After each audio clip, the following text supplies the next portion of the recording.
The growing deficit despite abundance. A large and growing energy deficit despite an apparent abundance of the unexploited energy resources often lead to an interesting policy response which further exacerbate in this situation. The present level of the energy deficit and its projected growth illustrated perhaps more than any other parameters the fragility of the energy sector. The energy deficit is the difference between the demand for our primary energy and its indigenous availability, the latter concentrated by limits on exploration and exploitation, transmission and distribution,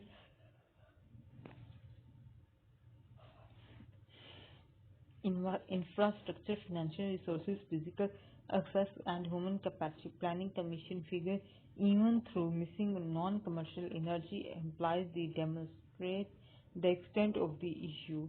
Factoring in non-commercial energy would make the picture even blacker to meet the demand even today, and where 2025 energy supply needs to grow from 16 more per year to 198 more. This assumes an annual economic growth rate of 6.5%.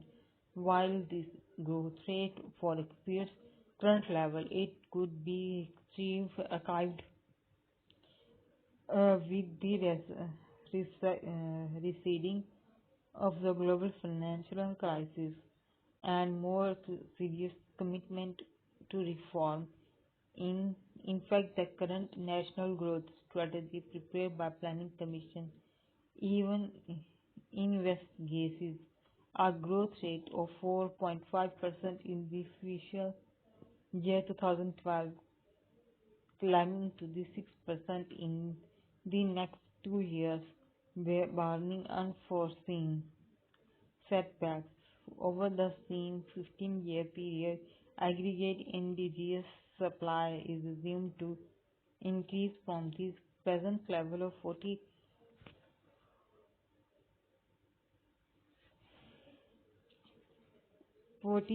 made per year to maximum of the 75 month, considering the concentrate to oil and gas exploitation and development activities. Supply from these sources and projected to increase minimally.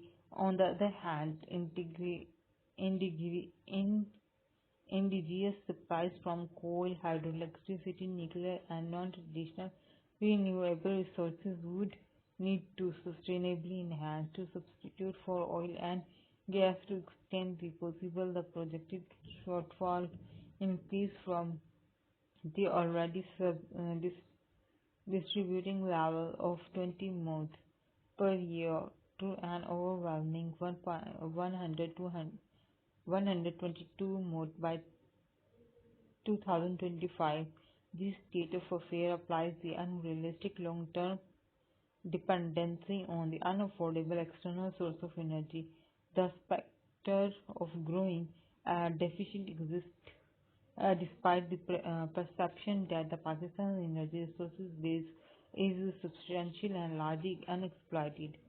A brief overview of the individual sources of energy relevant that while the country is endowed with a large main energy resources in the Pakistan are made up of the depleting fossil fuels and renewable reforms. From fossil fuels are in the form of the petroleum, oil and gas, and coal. Renewable resources consist of the hydropower, solar power, wind power, and biofuels, and later made up of the fuel road agriculture, residues, and biogas. This paper does not cover nuclear energy, but the comprehensive issues and options paper should assess its viability and potential strategic option in the event that other form of energy cannot bridge the deficit. Petroleum. For petroleum, the prospective areas sedimentary basin in geological terms is significant to Thailand, some 800 830,000 square kilometers probable reserve for oil are estimated at an impressive 27 billion barrels. Of these, 965 million barrels of oil had been confirmed through mid-year 2010 and 659 million barrels produced, leaving 306 million barrels of the proven reserves yet to be recovered. The corresponding figures for our gas are equally impressive. Probable reserves are estimated at 282 trillion cubic feet (TCF), of each 54 TCF have been confirmed and 26 TCF produced, leaving 28 TCF of proven reserve. A brief analysis of the figure in the table 2 to 4 below is sufficient to give an idea of the petroleum potential and the main issue and direction going forward. Pakistan selected oil data. Probable reserve billion barrels. Confirmed reserve million barrels. Confirmed to probable reserve ratio. Total produced till 2010. Remaining reserves. Production in 2010. Reserve to the production ratio. और ये table दिया हुआ है और next जो है ये भी टेबल है. To reserve to the production ratio is equivalent to the number of the year that proven reserve will last at the current level of the production without adding to these reserves. For oil in Pakistan, this ratio is 30, which is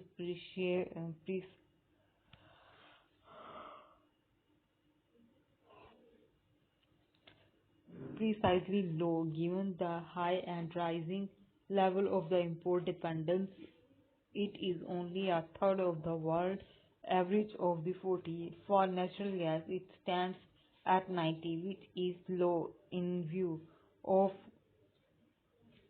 Pakistan's reliance on the natural gas. Again, the world average of 59 is the 30 times higher. Only a very small portion of probable reserve has been proven, has less than 4% of oil and around 90% of gas.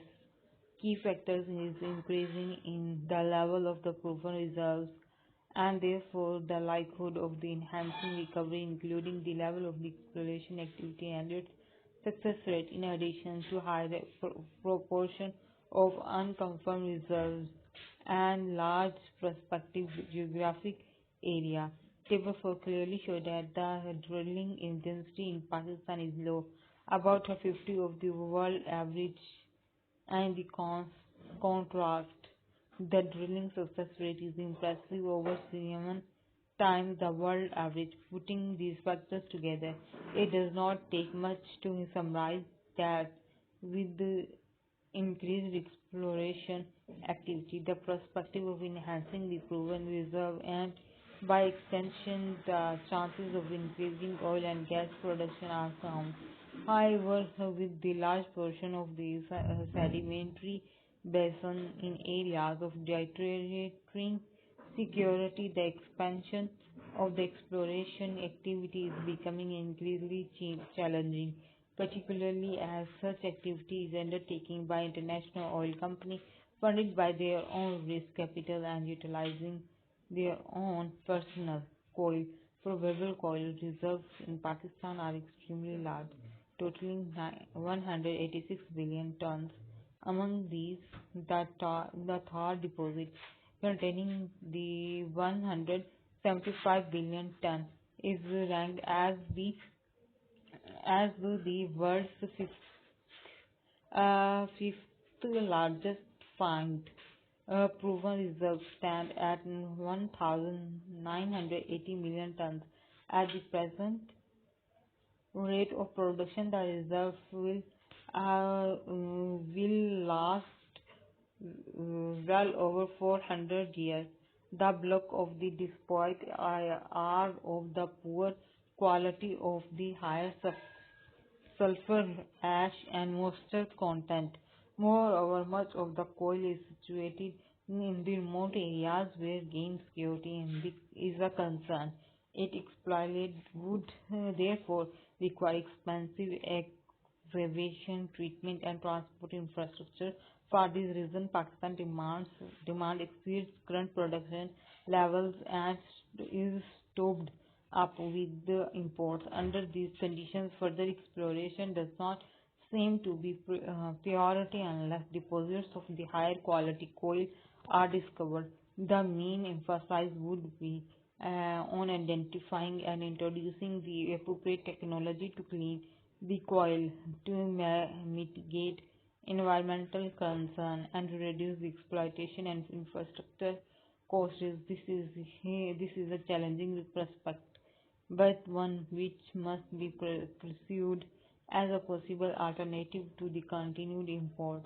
Essentially, this would be a medium and long-term pursuit under the IEP, given policymakers' preoccupation with the short term. Such efforts do not seem to have been sufficiently followed through, although some of the coal deposits were discovered decade ago. Renewable energy. Pakistan is also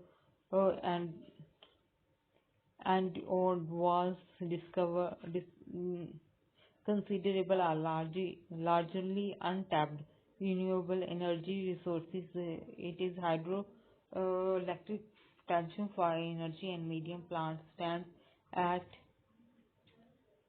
41,700 megawatts.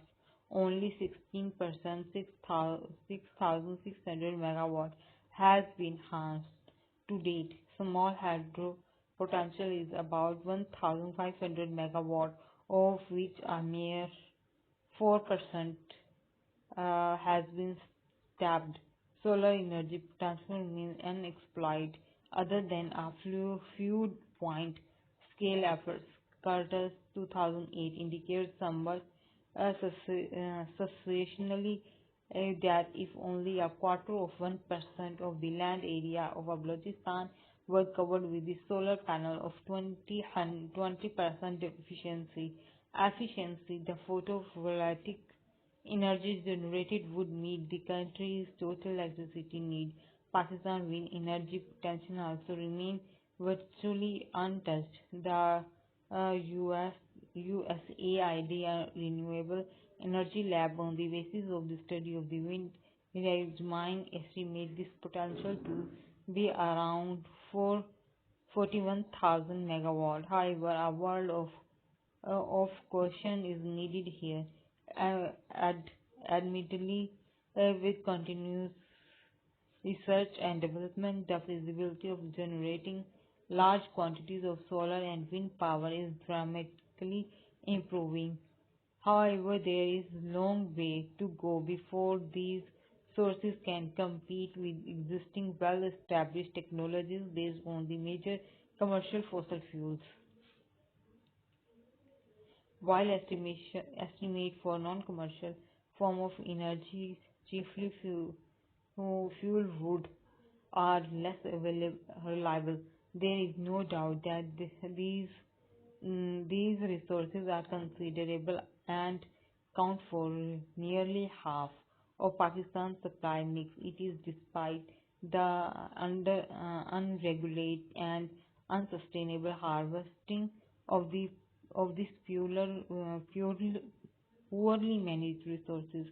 The juxtaposition of the above two conditionary characteristics of Pakistan's energy situation, prohibitive and growing deficit on one hand, and seemingly abundant resources on the other, leads to an increasingly interesting dynamic among policymakers. It induces an overwhelming sense of urgency that drives the politics and other policymakers to promote the exploitation and development of all form of energy available with this insufficient regard for cost implications.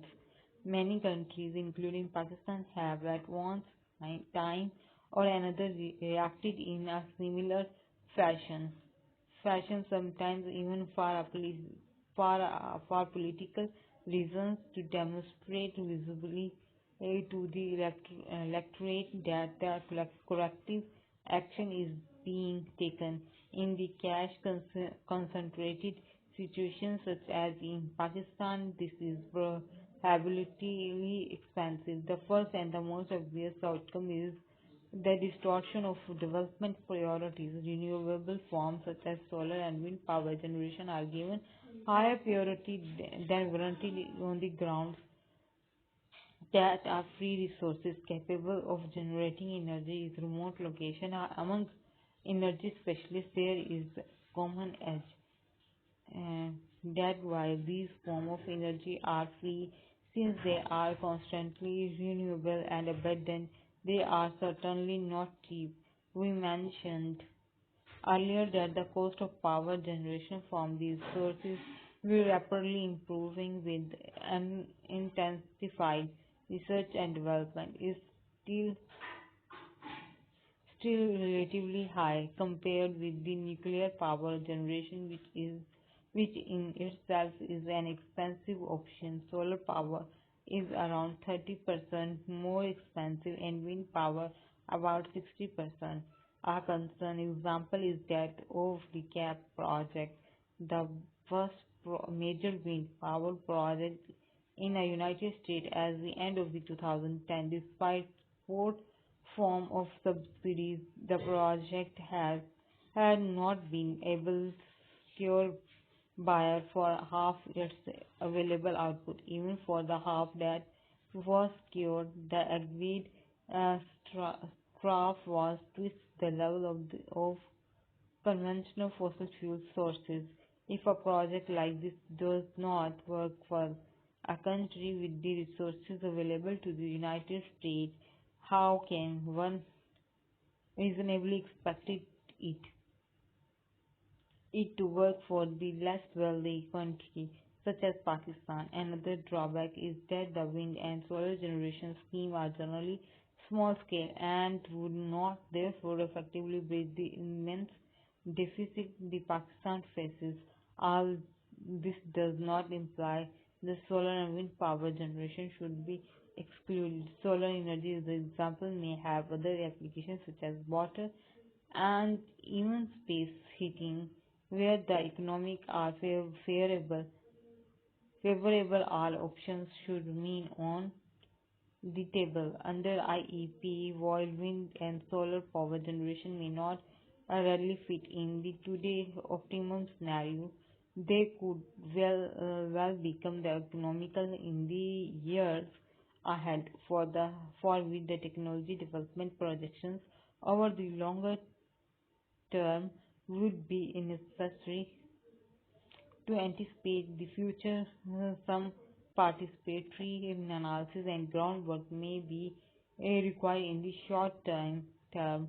This could consist of the pilot scheme and even development of one to improve the diverse appropriate technologies.